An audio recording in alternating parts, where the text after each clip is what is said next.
La formation de conduite de machinerie lourde en voirie forestière qui forme des opérateurs sur 5 équipements. On parle ici de niveleuses, de camions articulés, un tracteur, un bouteur, d'excavatrice, une pelle, et aussi de loader, chargeur sur roue. Donc, c'est un des programmes les plus populaires ici. On a déjà formé jusqu'à 350 étudiants pendant le boom du Plan Nord, le boom minier qu'il y a eu il y a 2 ou 3 ans. Donc, c'est un programme qui, justement, par le style d'équipement aussi, qui attire plus les jeunes. Les jeunes aiment bien beaucoup opérer les excavatrices, les pelles, les camions articulés, les chargeurs sur roue. Donc, c'est des équipements qui sont très appréciés ou qui donnent l'attirance aux jeunes là, à opérer ces équipements-là.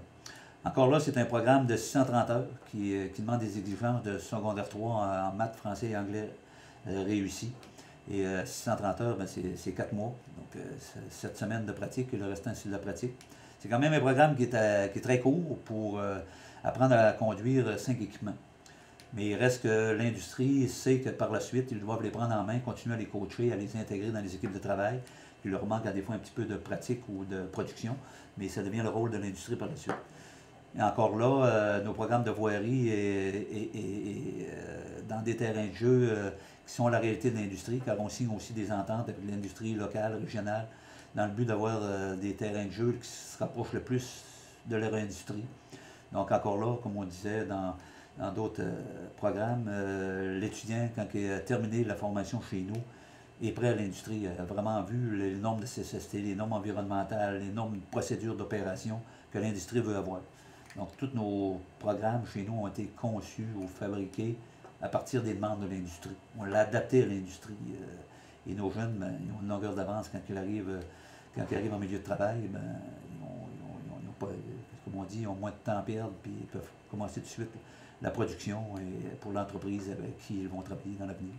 Nous autres, on a chez nous un programme, un genre de carnet de bord. Tous les matins, l'étudiant doit inspecter son équipement, doit faire le tour de l'équipement, voir s'il n'y a pas de cassure, s'il n'y a pas de fuite d'huile pour l'environnement, si toutes les lumières fonctionnent, si l'alarme d'urgence fonctionne, la lumière de recul, l'alarme de recul, le criard, parce qu'on a des procédures de fonctionnement.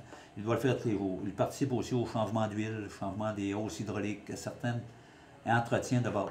Le centre de formation a un inventaire d'1 300 000 en pièces.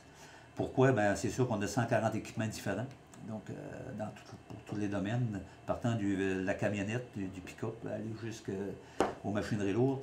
Et on a des camions pour le transport des équipements, des camions à bois, des camions d'entretien, on a une multitude d'équipements. Et on est loin des grands centres, on est loin de l'approvisionnement en pièces. Donc on doit avoir un certain inventaire de pièces minimum pour avoir le moins de perte de temps possible pour nos étudiants. Donc on a un service à l'élève à rendre qui le former sur les équipements dans des formations quand même assez courtes. Donc l'étudiant ne peut pas se permettre d'attendre de part des heures de production de 2 ou 3 jours. Donc on doit être assez autonome à ce niveau-là. Et c'est pour ça qu'avec notre parc d'équipements aussi, on a des machines de spare pour remplacer des machines qui peuvent être en panne. Donc dans le but de fournir à l'étudiant la meilleure formation possible avec le moins de perte de temps possible.